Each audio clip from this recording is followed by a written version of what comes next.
તો સુરતના વ્યસ્ત ગણાતા અશ્વની કુમાર રોડ ઉપર પાણીપુરીની લારી ચલાવતા બે યુવકો વચ્ચે નજીવી બાબતે બોલાચાલી થઈ હતી। જોતજોતમાં આ ઝઘડાએ હિંસક સ્વરૂપ ધારણ કર્યું અને બંને પક્ષો એકબીજા પર લાકડાના ફટકા વડે તૂટી પડ્યા હતા। જાહેર રસ્તા પર જ ફિલ્મી દ્રશ્યો સર્જાયા હોય તેમ સામે સામે લાકડા ઉલાળતા યુવકોને કારણે લોકોમાં ગભરાહટ ફેલાયો હતો। આસપાસના સ્થાનિકોએ તરત જ દોડી આવી વચ્ચે પડીને બંનેને શાંત પાડ્યા હતા। આ સમગ્ર મારામારીનો વિડીયો સોશિયલ મીડિયા પર વાયરલ થતા શહેરમાં ચર્ચાનો વિષય બન્યો છે।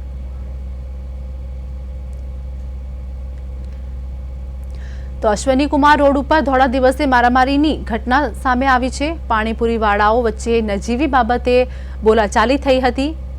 તે બાદ એકબીજા પર હુમલો કરવામાં આવ્યો હતો।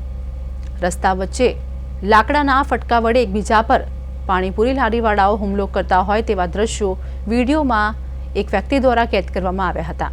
આ વિડીયો સોશિયલ મીડિયામાં વાયરલ પણ થયો છે અને સ્થાનિક લોકોમાં સમગ્ર ઘટનાને જોતા डर અને ભયનો માહોલ પણ જોવા મળી રહ્યો છે। સુરતની આ ઘટનાનો વિડીયો સોશિયલ મીડિયા પર હાલ ચર્ચાનો વિષય બન્યો છે। સંવાદદાતા અરવિંદ અમારી સાથે જોડાઈ ગયા છે। અશ્વની કુમાર રોડ પર ધોળા દિવસે મારામારી થઈ। અરવિંદ, હાલની શું અપડેટ?